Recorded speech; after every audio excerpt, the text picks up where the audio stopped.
So welcome back to another video, and on today's video we're just actually up the Crook Road, which comes from Kendal in the Lake District.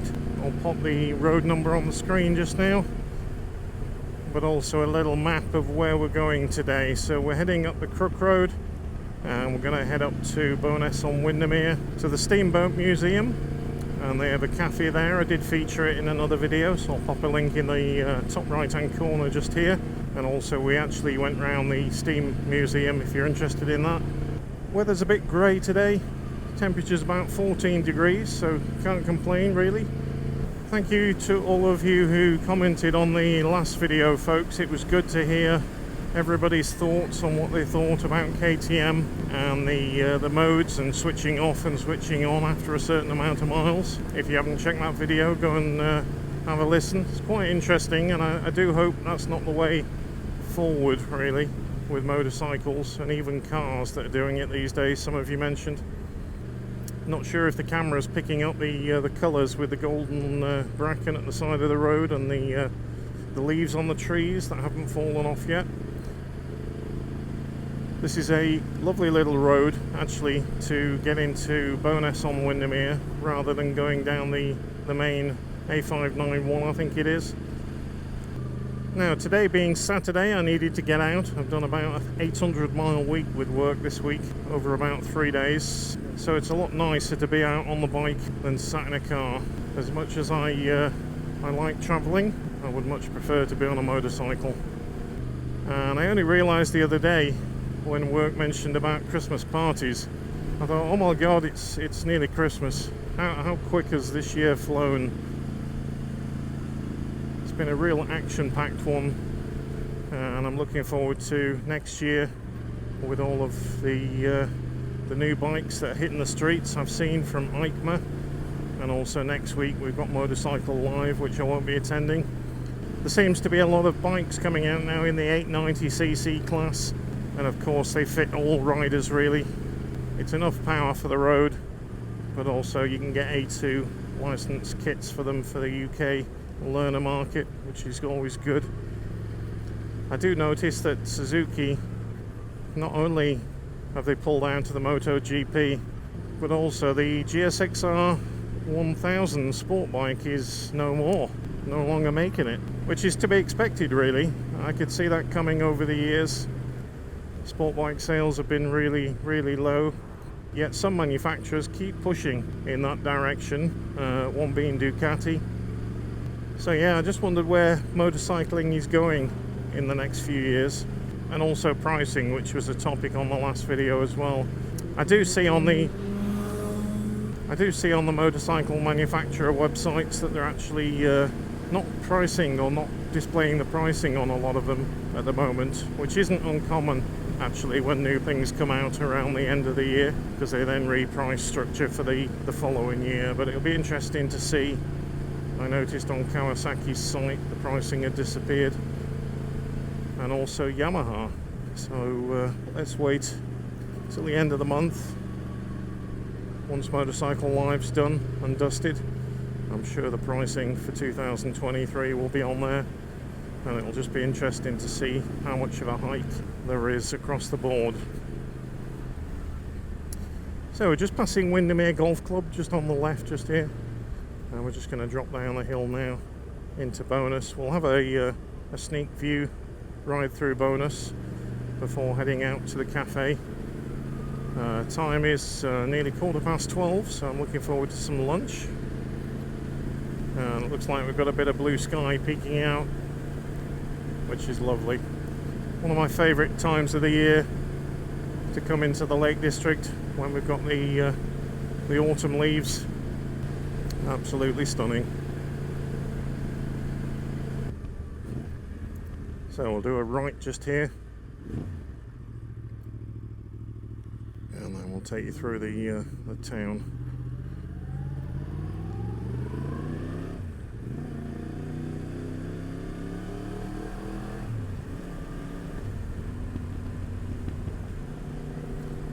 Now I've placed my order for the Carcoon to put the Bonneville in when it comes, just to keep it in good condition, certainly over the winter months. Difficult to see there with the sun behind me. So yeah, 3 weeks today, I think it is, till the Bonneville arrives. So excited, can't wait.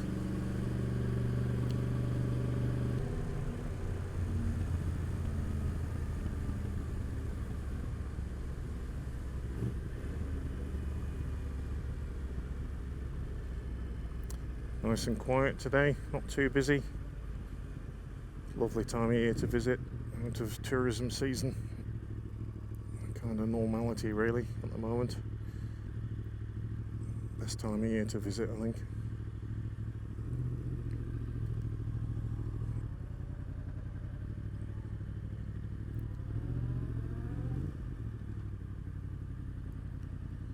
Nice tea room there. Craft bakery. Sounds nice, doesn't it?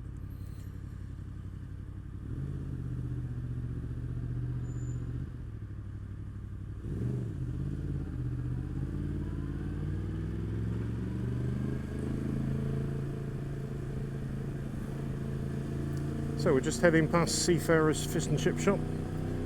Fantastic place to stop, get some chips if you're up here early evening, especially in the summer. It's lovely. Just take them down to the lakeside, or do like I'm doing today and head to this nice little cafe that I found. We'll know what's on the menu today. Windermere Jetty Museum. No coaches here today, so it's going to be quietish, I would imagine.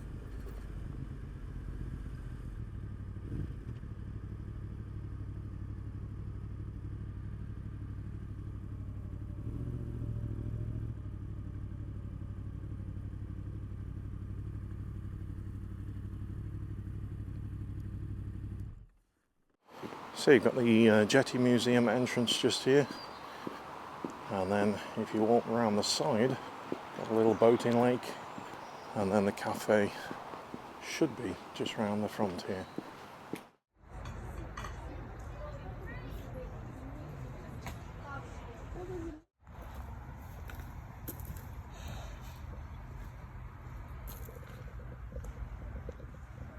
Okay, so we've got a soup, some tortillas, nice tuna sandwich, a little bit of salad, some more bread, and a nice cappuccino. Cheers, guys.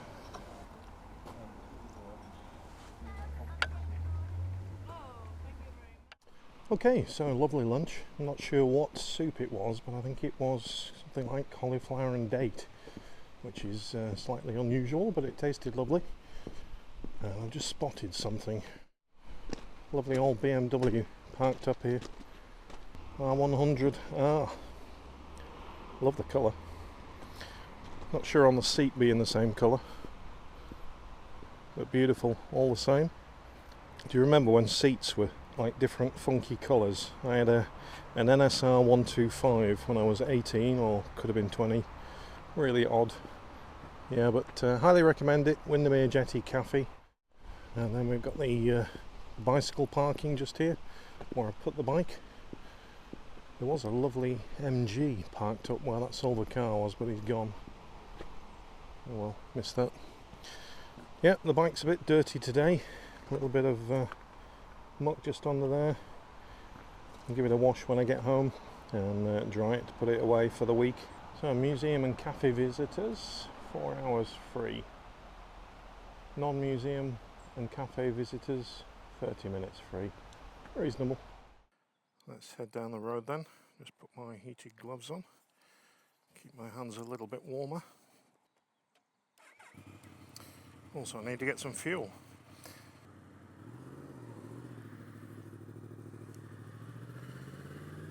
So we're going to head back down the Lythe Valley Road, which is another one of my favourite routes in and out of the Lake District.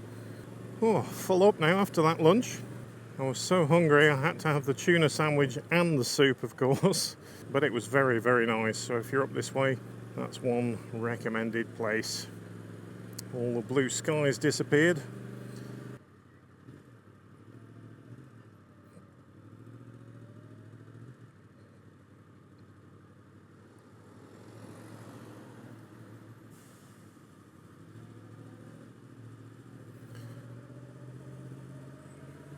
That looks a nice tea shop just there.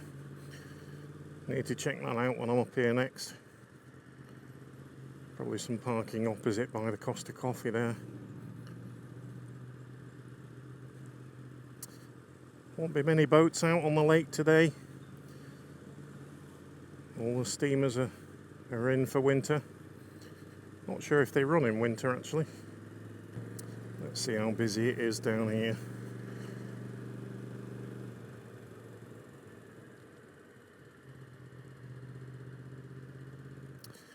One good thing about being on a bike, parking's never an issue, even in summer.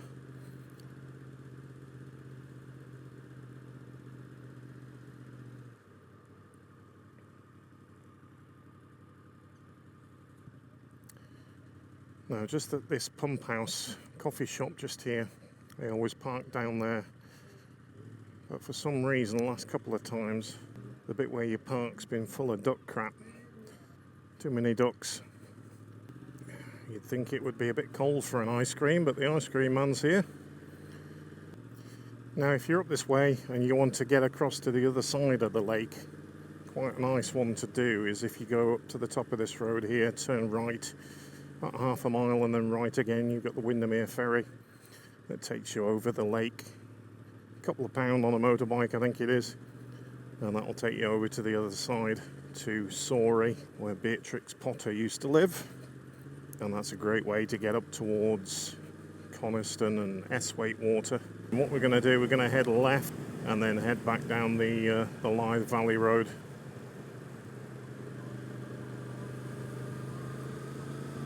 So we'll just follow this up to the top and then do a right.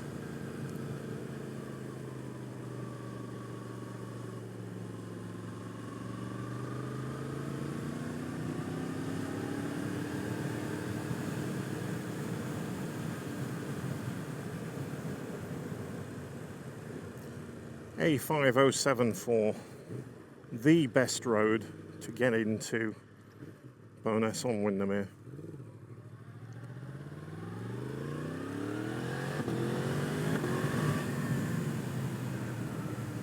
Just trying to stay out of the centre of the road, bit of gravel, and obviously that's where the leaves congregate, a little bit slippy. Now I've just had a vibration on my left wrist, which could mean a notification of some kind, so I just had a look. It was saying the noise level's too high, the decibel level. It's bad for my hearing, so clearly the MT10SP isn't good for your hearing. Now, I started wearing an Apple Watch. I do like technology, but the main reason why I started wearing an Apple Watch was because it obviously monitors your heart, and also now on the new Ultra that I've got on my wrist, it also monitors my my blood oxygen levels as well. But the main reason why I wear it when I'm on the motorcycle is that it has a crash detection or a fall detection mode, so that if something did happen and I was to be in an accident, obviously watches have got gyroscopes and accelerometers in these days, it would detect that. And then I'm not sure, I've never tried it, thankfully never will, but from my understanding it actually alerts or notifies the wife or whoever you want to assign the number to, and it will let them know that there's been a problem. Now I think it gives you a time limit when you do have a fall or an accident or a crash, where you can cancel it and stop it alerting that person. Obviously if you've tripped up in the home or something and you're okay, you can just cancel it. But if you don't cancel it, then it does alert that person, and it's quite good then, because with it being a cellular GPS watch, the emergency services can then locate your position, and pretty accurately actually. So it's a safety feature, among other things, just trying to make things safer. If you were to have an accident and fall in a ditch, obviously I've got my airbag vest on, which protects the top half of my body and neck and things. But my legs might be damaged and I might not be able to crawl out of the ditch. So in that way, somebody gets notified and a position sent out to where I am, which is always great, always a good thing. So yeah, technology sometimes works in our favour. It'd be interesting to hear if any of you had to use some kind of device like the Apple Watch in any real life instances out there. But yeah, I bought it mainly for health reasons, just to monitor as you get older. Not that there's anything wrong with me. Now, while this road's a really nice road, nice sweeping corners and quite fast, there's only one 90-degree right, which is just here you've got to be careful of. But there is a road going straight ahead, so if you do miss it, you'll be down there. Just taking it nice and easy. The roads are a bit greasy. And another reason why I bought the Bonneville was because these kind of roads up in the lakes in Lancashire, they are, I wouldn't say super fast roads. Not that I'm a super fast rider, but it just suits that kind of style bike. You don't need to go fast to enjoy yourself on a motorcycle these days. It's all about the adventure for me. And my fuel light's blinking. It'll be nice to get the Bonneville that obviously does more miles to a tank than this thing, as the MT10 really eats fuel.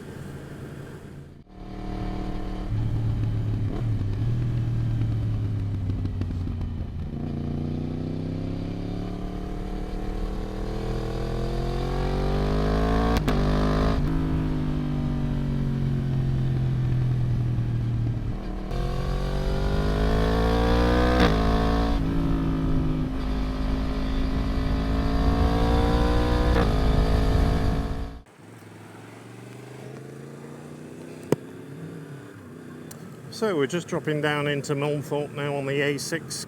I think there's a petrol station on the left just as you go through the lights. I've got about 10 miles left in reserve, so no issues. But yeah, I'll be glad when I get the Bonneville so it doesn't eat fuel like this on a simple trip into the Lake District and back. Let's see what the fuel prices are like. If you're watching from Canada, America or Australia, as I know I've got a few subscribers from that region, you might be interested in the petrol prices. 161 for petrol and 186.9 for diesel, which, to be honest, is cheaper than most places.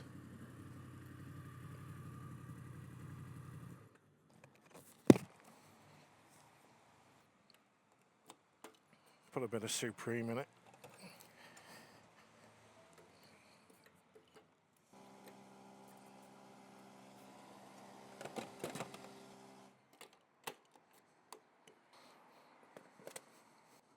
Okay. In case any of you are wondering what's on my mobile phone, it's my Insta mic. So I've got my helmet mic there, and then my bike noise, which I've got another mic just in the back of my jacket, all controlled from my phone. So that's what I use for sound. So that about wraps this video up, guys. Thanks for tuning in, and we'll catch you next weekend. Hope you have a good week at work or whatever you're doing this week. And if you're new to the channel, then don't forget to hit that subscribe button, ding that bell for future videos coming up, and give us a like, guys. Always helps the channel. Thank you very much. Catch you soon. Cheers.